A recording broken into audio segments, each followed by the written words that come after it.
الحمد لله وحده والصلاة والسلام على من لا نبی بعده اما بعد. اے امت اسلام، دین اسلام کی حقیقت نبی اکرم صلی اللہ علیہ وسلم نے جبریل علیہ السلام کو جواب دیتے ہوئے بیان فرمائی ہے۔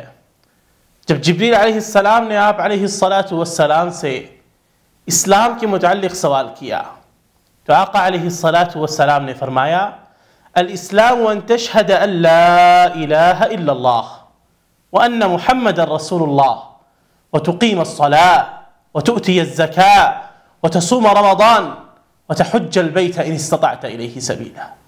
اسلام یہ ہے کہ تو اللہ تعالیٰ کے معبود ہونے اور محمد صلی اللہ علیہ وسلم کے رسول ہونے کی گواہی دے، نماز قائم کرے، زکوٰۃ دے، رمضان کے روزے رکھے، اور اگر بیت اللہ تک پہنچنے کی استطاعت ہو تو حج کرے۔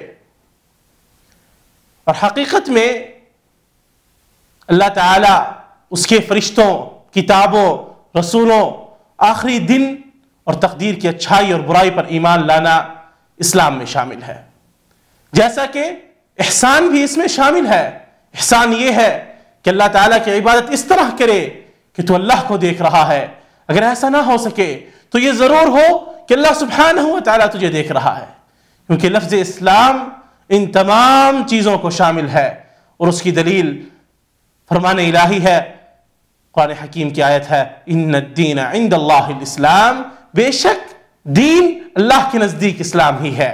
اور دوسری دلیل حدیث جبریل علیہ السلام ہے، اس میں آپ صلی اللہ علیہ وسلم نے اس بات کی وضاحت بھی فرمائی ہے کہ جبریل علیہ السلام نے یہ سوال لوگوں کو دین سکھانے ہی کے لیے کیے تھے، اور یہ بات روزے روشن کی طرح واضح ہے کہ دین اسلام اللہ تعالیٰ کے حکموں کی ظاہری اور باطنی طور پر فرما برداری کرنے اور منع کردہ چیزوں سے ظاہری اور باطنی طور پر رکنے کا نام ہے۔ مالک الملک سے دعا ہے کہ اللہ سبحانہ و تعالی ہمیں اسلام پر پورے کا پورا اترنے کی توفیق عطا فرمائے۔ وما علینا الا البلاغ المبین۔